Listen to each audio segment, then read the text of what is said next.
வணக்கம், welcome to எஸ்கேஸ் kitchen world. இன்னைக்கு சூப்பரான காம்போ ஒன்று பண்ண போறோம். அது என்னன்னு பார்த்தீங்கன்னா மலபார் பரோட்டாவும் கடாய் பன்னீரும். வாங்க எப்படி செய்யலாம் பார்க்கலாம். ஃபர்ஸ்ட் நம்ம மலபார் பரோட்டா செய்யறதுக்கு என்னென்ன இன்கிரீடியன்ஸ் தேவைன்னு பார்த்துடலாம்.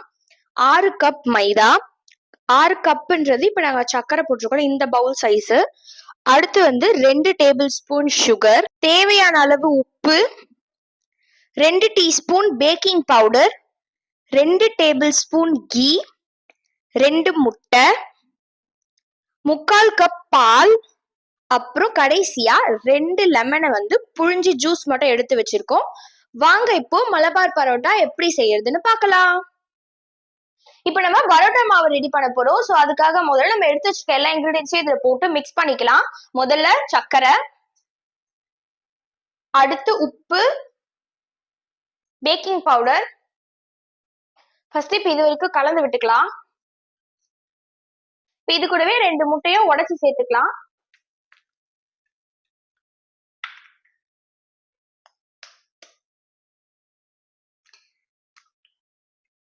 அடுத்து நெய், 3/4 கப் பால், கடைசியா லெமன் ஜூஸ். இப்போ இது எல்லாத்தையும் சேர்த்து கலந்து விட்டு மாவு ரெடி பண்ணலாம்.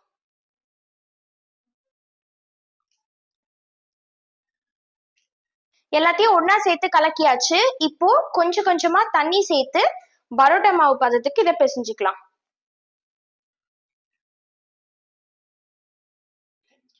கையில ஒட்டாம இருக்கிறதுக்கு கொஞ்சம் கொஞ்சமா எண்ணெய் ஊத்தி நல்லா பிசைஞ்சுக்கலாம்.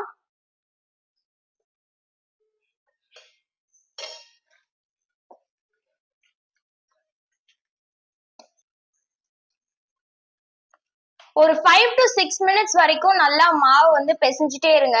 நல்லா அது சாஃப்டா வந்ததுக்கு அப்புறமா அதை நிறுத்திடலாம். மாவு நல்லா சாஃப்டா பிசைஞ்சாச்சு. இப்போ இது மேல ஒரு ஈர துணி போட்டு ஒரு 2 to 3 ஹவர்ஸ்க்கு நம்ம ஊற வச்சுக்கலாம். அப்பதான் மாவு வறண்டாம இருக்கும். 3 மணி நேரம் கழிச்சு மாவு எப்படி இருக்குன்னு திறந்து பார்க்கலாம். கடாய் பன்னீர் செய்யறதுக்கு ஃபர்ஸ்ட் என்னென்ன ஐட்டம்ஸ்லாம் தேவைன்னு பார்த்துடலாம். முதல்ல தனித்தனியா பார்ப்போம். ஃபர்ஸ்ட் நம்ம கடாய் மசாலா செய்யறதுக்கு என்னென்ன வேணும்னு பார்க்கலாம். 4 டேபிள் ஸ்பூன் தனியா, 4 டேபிள் ஸ்பூன் சோம்பு, 2 டீஸ்பூன் சீரகம், 2 டீஸ்பூன் மிளகு, 10 வரமிளகாய். அடுத்து நம்ம வெஜிடபிள்ஸ்லாம் என்னென்ன வேணும், நம்ம வதக்கிறதுக்கு என்னென்ன தேவைன்னு பார்த்துடலாம். 400 கிராம் பன்னீர் எடுத்திருக்கோம். அதாவது 2 பேக்கெட் மில்கி மிஸ்டோட பன்னீர். அதுக்கப்புறமா ஒரு கேப்சிகம் எடுத்தோம். அதுல அரை கேப்சிகம் மட்டும் இந்த மாதிரி இந்த ஷேப்புக்கு நல்லா அதை கட் பண்ணி வச்சுக்கோங்க. அடுத்து 2 தக்காளி. இதுல என்ன பண்ணணும்னா அதுக்குள்ள இருக்க விதையெல்லாம் வெளியே எடுத்துடணும். வெறும் அந்த அவுட்டர் மட்டும்தான் இந்த மாதிரியான ஷேப்புக்கு கட் பண்ணி வச்சுக்கணும். ரொம்ப பொடி பொடியா வேணாம், ரொம்ப பெருசு பெருசா வேண்டாம். அடுத்து 2 பெரிய வெங்காயம் கொஞ்சம் இது மாதிரி பெரிய ஷேப்ல கட் பண்ணி எடுத்துக்கோங்க. அடுத்து பியூரே பண்றதுக்காக 4 டேபிள் ஸ்பூன் கேஷ்யூஸ் அதாவது முந்திரி. அதுக்கப்புறமா 6 தக்காளி. இதை கொஞ்சம் பெருசாவே கட் பண்ணிக்கலாம், ஏன்னா நம்ம இது அரைக்க தான் போறோம். மசாலா அப்புறம் வெஜிடபிள்ஸ் தவிர்த்து நமக்கு வேற என்னென்ன இன்கிரீடியன்ஸ் தேவைன்னு பார்த்துடலாம். முதல்ல 2 பெரிய ஆனியன்ஸ் நல்லா பொடி பொடியா நறுக்கி வச்சுக்கணும். அதுக்கப்புறமா 2 டேபிள் ஸ்பூன் இஞ்சி பூண்டு paste, 2 teaspoon red chilli powder, 1 teaspoon மஞ்சத்தூள், 2 டீஸ்பூன் கரம் மசாலா, 1 டீஸ்பூன் கசூரி மேத்தி. இது ஆப்ஷனல், தேவைன்னா யூஸ் பண்ணிக்கலாம்.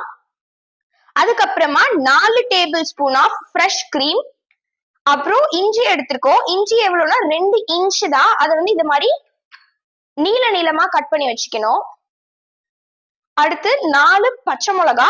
அதை நடுவுல இப்படி கீறி வச்சுக்கோங்க. போதும், கீறி வச்சா போதும். சாட்டே பண்றதுக்காக 1/2 டீஸ்பூன் அளவு சீரகம் எடுத்திருக்கோம்.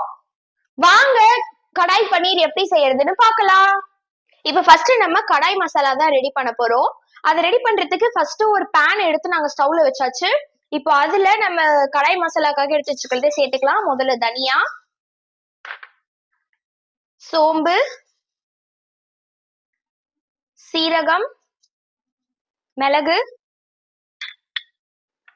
கடைசியா 10 வரமிளகாய்.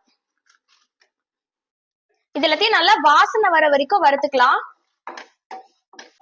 ஒரு 2 நிமிஷத்துக்கு நல்லா வறுத்தாச்சு, வாசனை வந்துருச்சு. சோ இப்ப இதை நிறுத்திட்டு ஆற வச்சிடலாம்.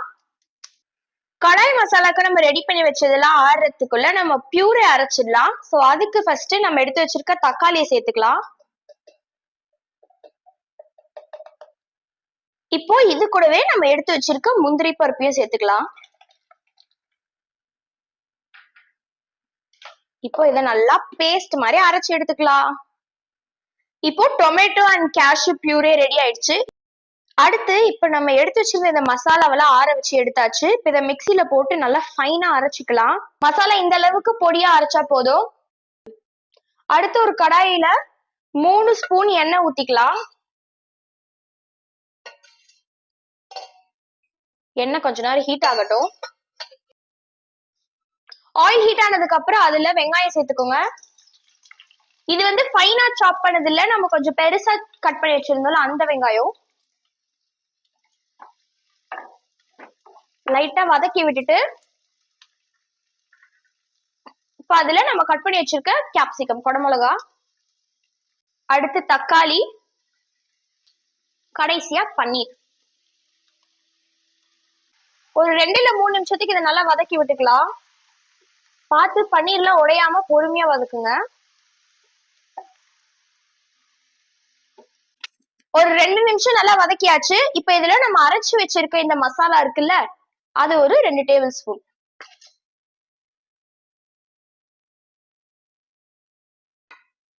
அது கூடவே இந்த இப்போ நம்ம எவ்வளவு எடுத்திருக்கோமோ அதுக்கு தேவையான அளவு உப்பு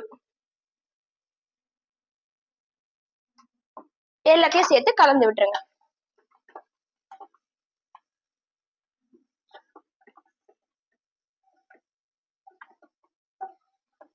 கடாயை வச்சாச்சு. அதுல 3 ஸ்பூன் எண்ணெய் ஊத்திக்கலாம்.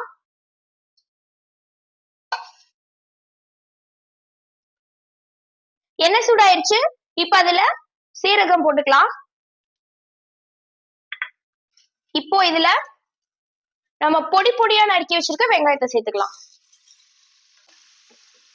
நல்லா இது கோல்டன் பிரவுன் ஆகுற வரைக்கும் ஃப்ரை பண்ணுங்க. வெங்காயம் நல்லா கோல்டன் பிரவுன் ஆயிடுச்சு. இப்ப இதுல இஞ்சி பூண்டு பேஸ்ட் சேர்த்துக்கலாம். சேர்த்துட்டு இது ஒரு 1 நிமிஷத்துக்கு நல்லா கிளறி விட்டுக்கோங்க. இஞ்சி பூண்டு பேஸ்டோட பச்சை வாசனை போற வரைக்கும் வதக்கணும். இஞ்சி பூண்டு பேஸ்டோட பச்சை வாசனை போனதுக்கு அப்புறம் நம்ம ரெடி பண்ணி வச்சிருக்க டொமேட்டோ அண்ட் கேஷ்யூ பியூரே சேர்த்துக்கலாம். இப்ப அது கூடவே ரெட் சில்லி பவுடர், மஞ்சத்தூள், கரம் மசாலா, கூடவே 1 ஸ்பூன் உப்பு எல்லாத்தையும் சேர்த்து ஒன்னா கலந்து விட்டுலாம்.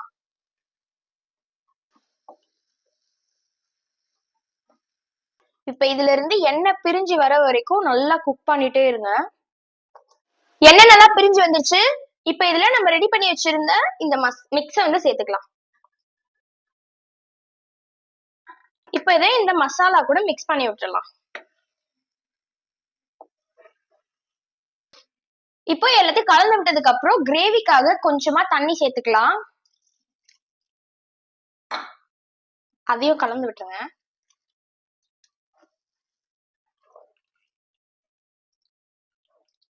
இப்போ இது கூட நம்ம எடுத்து வச்சிருக்க ஃப்ரெஷ் கிரீம் சேர்த்துக்கலாம்.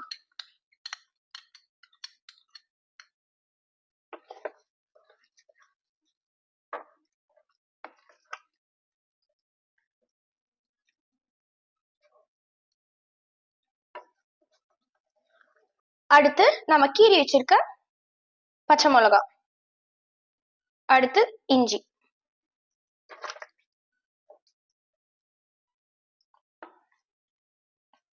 கடைசியா கசூரி மேத்தி. இது ஆப்ஷனல் தான், ஆனா இது போட்டா வந்து நல்லா ஹோட்டல் ஸ்டைல்ல வாசனையா இருக்கும். இது நல்லா இது மாதிரி கிரஷ் பண்ணிட்டு அதுக்கப்புறமா சேர்த்துக்கோங்க.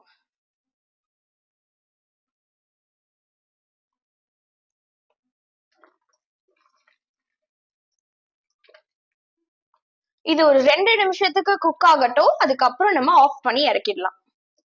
2 மினிட்ஸ் நல்லா குக் ஆயிடுச்சு. இப்ப கடைசியா கொத்தமல்லி தூவி இறக்கிடலாம். அவ்வளவுதான், கடாய் பன்னீர் ரெடி ஆயிடுச்சு. இப்ப நம்ம மலபார் பரோட்டா செய்யலாம் வாங்க. இப்போ பரோட்டா மாவு 3 ஹவர்ஸ் நல்லா ஊறிடுச்சு. இப்போ இதை நம்ம வந்து ஓபன் பண்ணி பார்க்கலாம். மாவு மாவு நல்லா சாஃப்டா வந்துருச்சு. இப்ப இதை நம்ம கீழே மாத்திக்கலாம்.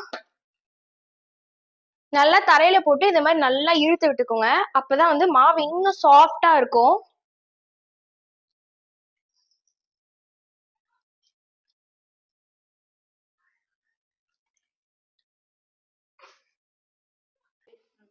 கொஞ்சம் ஆயில் தேய்ச்சுக்கோங்க, அப்பதான் கையில ஒட்டாது.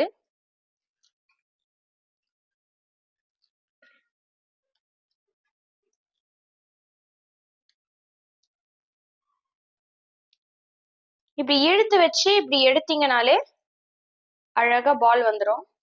கொஞ்சமா கையில ஆயில் அப்ளை பண்ணிட்டு ஃபுல்லா பாட்டமையும் டாப்பையும் தேய்ச்சி விட்டுருங்க. அப்படி அப்படியே இதை ஓரமா வச்சுக்கலாம்.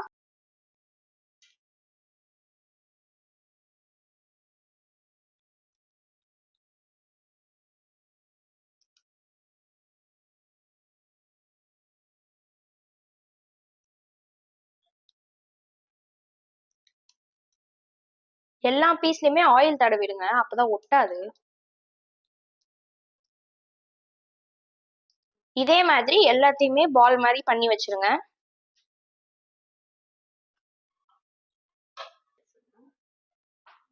எல்லாமே இதே மாதிரி பால்ஸ் பால்ஸா பண்ணி வச்சதுக்கு அப்புறம் எல்லாத்துக்கு மேலேயும் கொஞ்சம் கொஞ்சமா ஆயில் அப்ளை பண்ணிட்டு திரும்ப ஒரு ஈர துணி எடுத்து 10 நிமிஷத்துக்கு ஊற வச்சிடலாம்.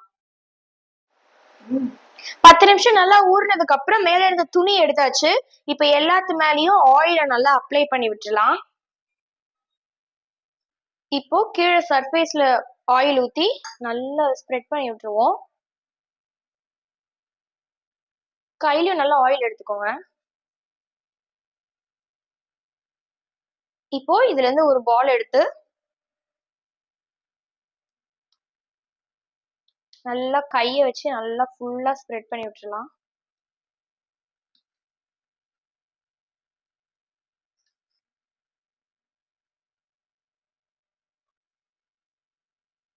இப்போ இது அப்படியே எல்லாத்தையும் இப்படி ஒண்ணா கொண்டு வரணும்.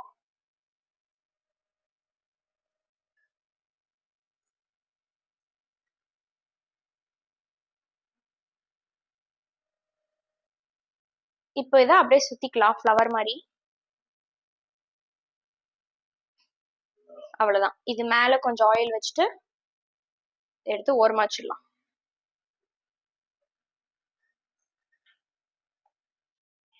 எல்லா மாவையும் நல்லா ரோஸ் மாதிரி செஞ்சு எடுத்தாச்சு. இப்ப இது ஒரு 10 நிமிஷத்துக்கு ஈரத்துணி போட்டு மூடி ஆற வச்சிடலாம்.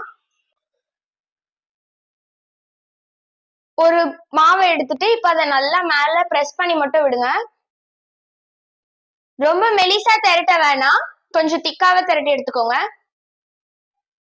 எண்ணெய் கொஞ்சமா ஊத்திக்கிட்டு இப்ப அதுல நம்ம எடுத்து வச்சிருக்க மாவை போட்டு இப்ப அந்த மாவை சுத்தி இன்னும் கொஞ்சம் ஆயில் ஊத்தி நல்லா பிரவுன் கலர் ஸ்பாட்ஸ் வர வரைக்கும் வெயிட் பண்ணுங்க.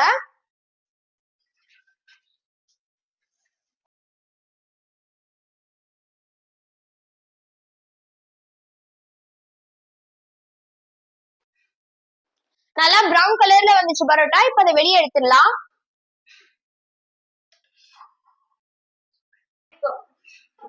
அவ்வளவுதான், மலபார் பரோட்டா ரெடி. இத இப்ப நம்ம செஞ்சு வச்சிருக்க கடாய் பன்னீர் கூட வச்சு சர்வ் பண்ண வேண்டியதா. சுட சுட மலபார் பரோட்டாவும் கடாய் பன்னீரும் ரெடி ஆயிடுச்சு. இதே மாதிரி உங்க வீட்டுல செஞ்சு பார்த்துட்டு எப்படி இருக்குன்னு கமெண்ட் பாக்ஸ்ல கமெண்ட் பண்ணிடுங்க. மறக்காம எஸ்கேஎஸ் கிச்சன் வேர்ல்டுக்கு லைக், ஷேர் அண்ட் சப்ஸ்கிரைப் பண்ணிடுங்க. பாய்.